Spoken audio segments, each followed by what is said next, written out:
Hi, welcome to the Musical Homestead. My name's Jenny. It's theory time again. I get so excited for theory, and today we're going to have some fun learning about all the notes in the musical alphabet and where we can find them on the grand staff. So if you're ready, let's get started. Today we are starting Unit 3 in our textbook, The Fundamentals of Piano Theory. You have found our Theory Musica track. Our Theory Musica track is geared towards our 6th grade to adult learner. If you're younger, kindergarten through 5th grade, we have a track for you. It's the Elementary Theory track. I'm going to link that in the description below. That's where you want to do your Unit 3. Oh, I'm so excited as we're going to learn all the notes and lines and spaces on the clefs. It's going to be so much fun. Make sure you've already done Unit 1 and Unit 2 before you get started with Unit 3. And make sure you have the textbook and the answer key so you're all ready to go. I'm excited. Let's get started. Before we get started with naming all of the notes on the staff, I want to talk to you a little bit about the musical alphabet. The musical alphabet only has 7 note names. A, B, C, D, E, F, and G, and then it keeps repeating over and over again. When we look on our piano, we always are going to kind of look for 2 black keys, and what I like to say is by the 2 black keys are C, D, E. So can you say that with me? By the 2 black keys are C, D, E. Good job.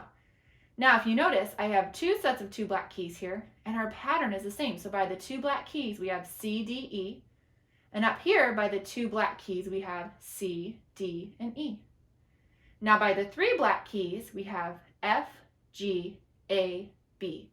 And I like to chant that too. By the 3 black keys are F, G, A, B.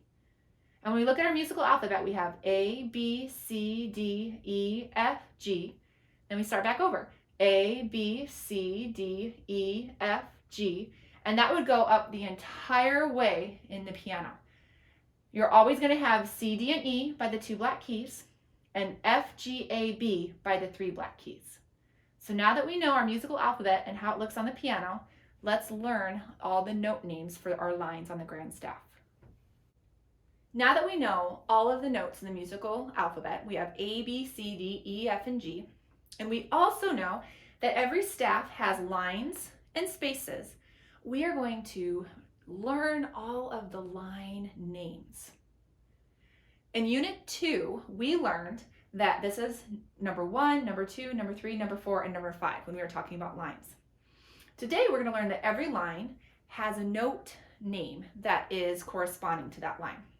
So let's learn it. I'm excited. We're going to start with this clef. What clef is this? This is the Trouble Clef. I hope you got that right. We learned how to draw that a little while ago. The first note we're going to start with is middle C.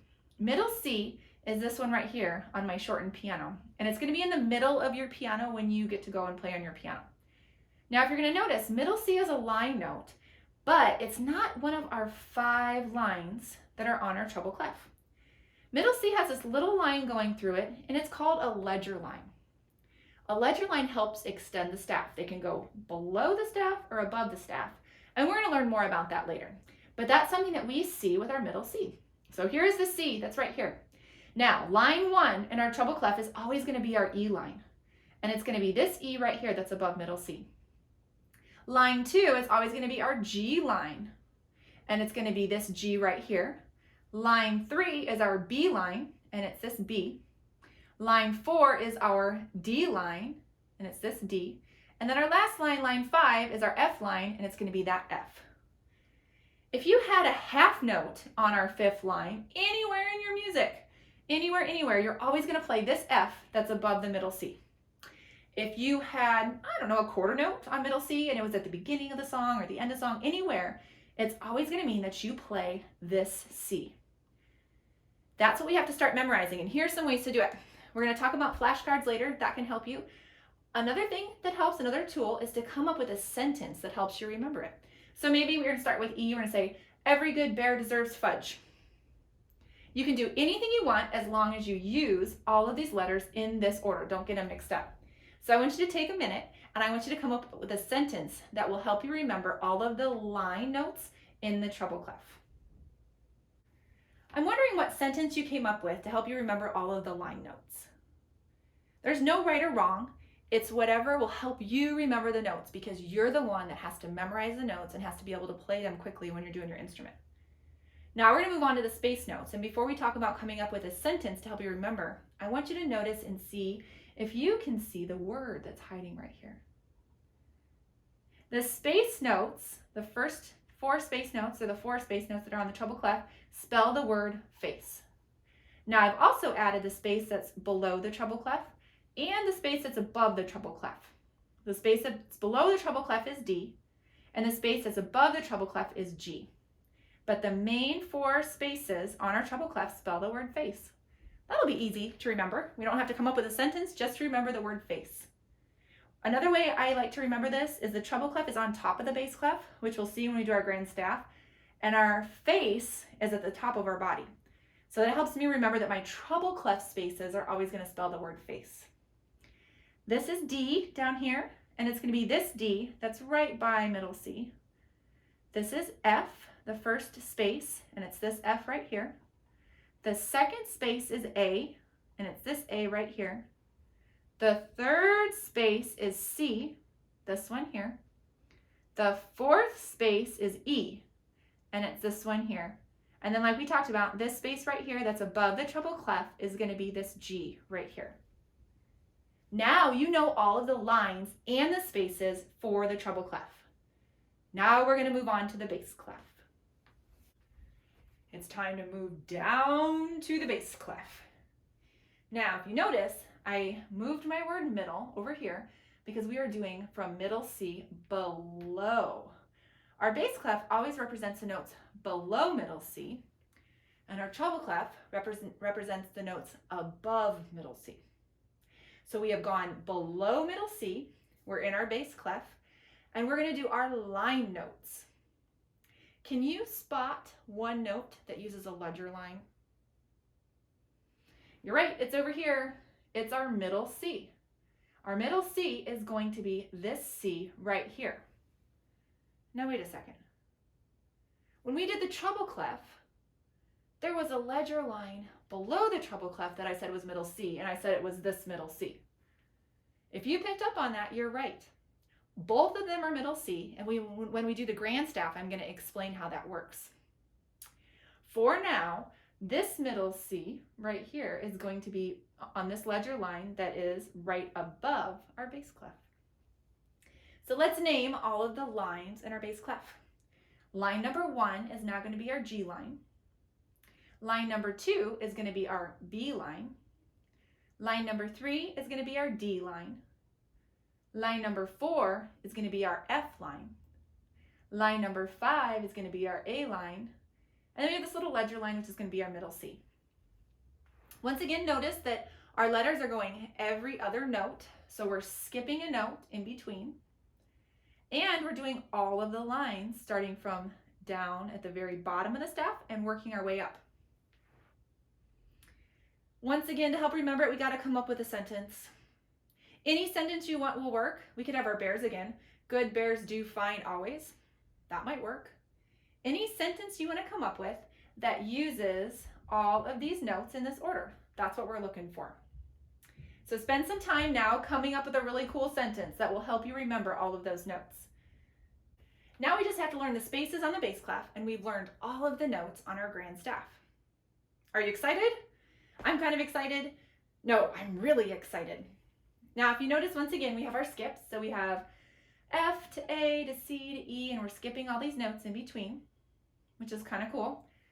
Also, what we're going to do is we're going to start on the space that's below the first line, and we're going to go all the way to the space that's above the fifth line.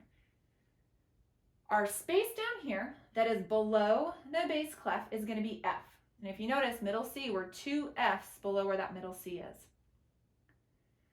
Our first space on the staff is going to be A. Our second space is going to be C. Our third space is going to be E. Our fourth space is going to be G. And then the space that's above the very last line is going to be B. Got to come up with another sentence. Usually what we do for sentences is we're going to do the spaces that are on the staff. So we have A, C, E, G. We could say all cows eat grass. Oh, another one I've always heard is all cars eat gas, which is kind of true. Any sentence you want to come up with that uses all of these in the right order, whatever works for you, because we have to memorize these, we have to get them stuck in our head. And now you know all of the notes on the grand staff. Let's see what that looks like when we put them all on the grand staff together. Now we get to talk about all of the notes on the grand staff. And what I've done is I've made some piles or stacks of our notes. So we have all of the line notes on the bass clef and all the space notes on the bass clef. And the middle C we're going to talk about in a second. All the space notes on the treble clef and all of the line notes on the treble clef. We've learned all of them, but now we're going to look at them in kind of a different way. Remember when we talked about middle C, how we noticed that middle C was both on our treble clef and our bass clef? Middle C is right in the middle of these two staffs. And this ledger line shows us that it's directly in the middle. So we have this D right here, then we have this C, and then we have this B. Middle C can either go with the treble clef or with the bass clef. One thing I like to say in my studio is we pretend that we turn the vacuum on, and when the bass clef wants it, it vacuums it and it's closer to the bass clef. And when the treble clef wants it, it turns its vacuum on and it sucks it up to the treble clef. When you start looking at your music, you'll notice that middle C is always going to be a little bit closer to the treble clef or a little bit closer to the bass clef. And there's a reason for that, and we'll learn that as we go along. This is one way you can help remember and practice all of your sentences. So if we're doing great bears do fine always, or all cows eat grass, and then remember middle C, and up here we have F-A-C-E. Remember how I told you this is our face, and I remember this. Sometimes we try to get confused and you might think, well, this is an F down here, but really the F's up here, and our face is at the top of our body, just like the treble clef is at the top of the grand staff. And then our lines, every good bear does fine, or whatever sentence you have come up with. That is one way that you're going to help remember this. And the next way, they're going to be flashcards. And we're going to talk about that coming up here shortly. If I were to quiz you and I would say, can you find a space note F in the treble clef? Could you do it? It's right there. Good job. Let's just look. How many F's are on the grand staff? Let's see how many we can find. If we start down here, we have an F on this space note. Then we have an F here on this line, that's 2. An F on this space note, that's 3. And then our fourth F is all the way up here on this line. That's why it's so important to remember this F and exactly where you find it on the piano. And this F and exactly where you find that on the piano. We have to know this is an F, and then where do we find it on the piano? Here are all of your notes on the grand staff. Well, there you have it. Now you know that on the grand staff, every line and every space has a certain note name.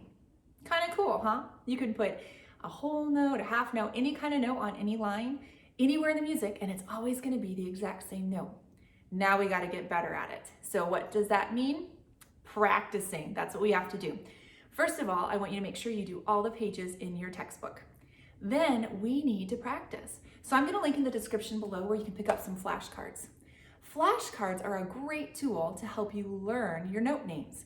You can take them anywhere and you practice looking at them, saying what the note is, and then going on to the next one. You want to challenge yourself to see how quick you can get at this. You don't want to take a lot of time for each one and go, I think that's B. You want to be able to just look at it and say B and move on to the next one. So I'm going to link those in the description below. I also have a bunch of fun games that are going to help you get better at your note recognition. So I'm going to link those in the description as well. Practice, practice, practice, practice. Ooh, I almost forgot. There's a fun app that we love to use in my studio, so I'm going to link that too. The more time you spend practicing, the quicker you're going to get at your note reading and the faster you're going to get at playing your instrument. So practice, practice, practice, practice. I sure hope you had fun with us today.